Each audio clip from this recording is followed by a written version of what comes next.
Today we're learning about Van Gogh. Vincent Van Gogh. Getting to know the world's greatest artists. Vincent Van Gogh, written and illustrated by Mike Venezia. Vincent Van Gogh was one of the most tragic artists who ever lived. Okay? Nothing ever seemed to go right for him. He wasn't very happy. He never even smiled in his portraits. Okay?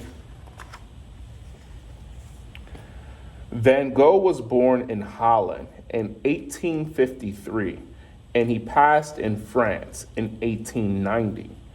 Unlike most artists, Van Gogh didn't decide to become a painter until he was grown up. He tried a lot of things at first. Van Gogh tried to be an art dealer. He tried to be a teacher. He tried to be a bookseller. He even tried to be a preacher. Wow. He worked in the art gallery selling paintings. He tried teaching. He worked in a bookstore, and he was a preacher like his dad. None of these things made him very happy. Then one day, he decided to be an artist. I think what you guys are lucky to have is that you have exposure to art education really early, and I think this is going to help live more fulfilled lives because you're able to express yourself. Van Gogh always tried his best to do whatever he did, so he went to different schools to learn everything he could about drawing and painting. His early drawings were of the poor people he used to when he was a preacher. There are certain things you see in the drawings that show up later in his famous paintings, such as the strong lines and shapes. You can see the feeling he had for everyday people. So we said strong lines and shapes, right? We're going to learn about strong lines and shapes today. What colors do you see on these two pages? Do you see bleu? Is there bleu here? No. Is there rouge here? No. Is there jaune here? No. There's only noir, like a panther, and blanc, like bunny ears. So all of these are noir et blanc. Noir et blanc are black and white. Okay? Now we see some color. What color did he use in this painting?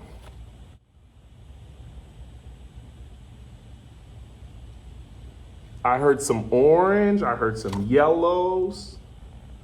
All right.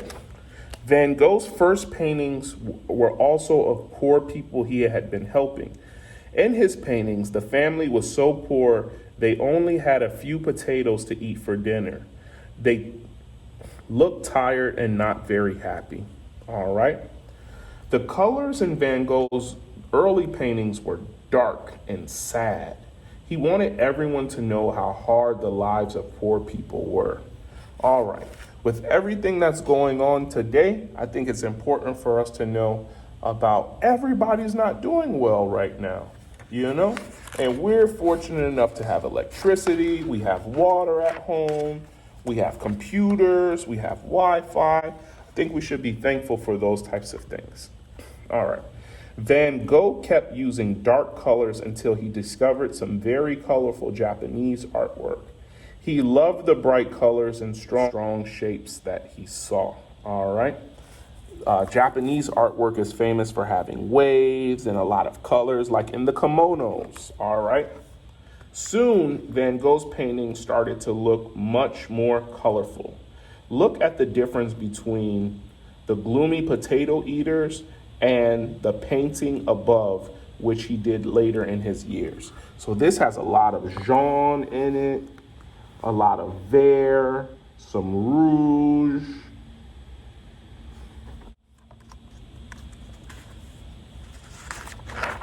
This painting is very gloomy.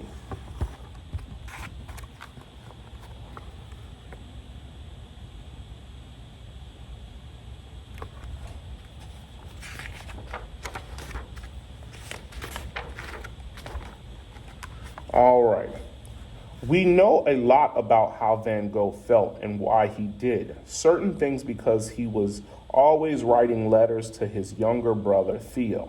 Theo always helped his brother. He encouraged him to paint and sent him money when he could. Who is it from, dear? This letter is from Vincent. He says he's sick, nobody likes him. His room doesn't have any heat. His back is killing him, and I should send him some money as soon as possible. Sounds like he's doing much better. Does that sound like someone that's doing better? This is a very famous Van Gogh painting right here. And this one is called The Postman Rouland. He made this in 1889 because Van Gogh was always sending and receiving letters. He got to know his postman pretty well. He painted pictures of him and used the postman's wife as a model in many of his paintings as well. All right, do you all see the green, the Vert black background here? That's pretty cool. In 1886, Vincent moved to Paris, France to join Theo. Paris was the center of the art world then. Since Theo was in the business of buying and selling art, and Vincent wanted to be an artist, it seemed like a pretty good place to be. Theo introduced Vincent to a lot of painters while they lived in Paris. And they speak French in Paris. All right. Vincent, I'd like you to meet Toulouse-Lautrec, Emily Bernard, Camille Pissarro, Georges Seurat, Paul Signac, and Paul Gauguin. Gee, Theo, I was hoping to meet someone famous. All of these people are some of the best painters of all time. But Vincent Van Gogh didn't know that at the time. Hardly anyone knew it then, but many of those painters became world famous artists. And you know what? Every single one of you can be world famous artists as well if you try hard. But what's even more important is being happy, because we learned that Vincent Van Gogh wasn't happy for a really long time, and he's famous. So I think one of the morals of the story is do what makes you happy. All right. So our assignment now, we're halfway through the Vincent Van Gogh book, is to ask ourselves what makes us happy. I would like every one of you to get some paper, pencil, and some color. Vincent Van Gogh was an artist. He started art late, and he wasn't really happy. So our assignment today is to draw what makes us happy and color what makes us happy. I think that's a great thing to know, to identify, and to express. You can post that up in your room, and every time you see what you draw, it can help make you happy. All right, we're going to end class on that note.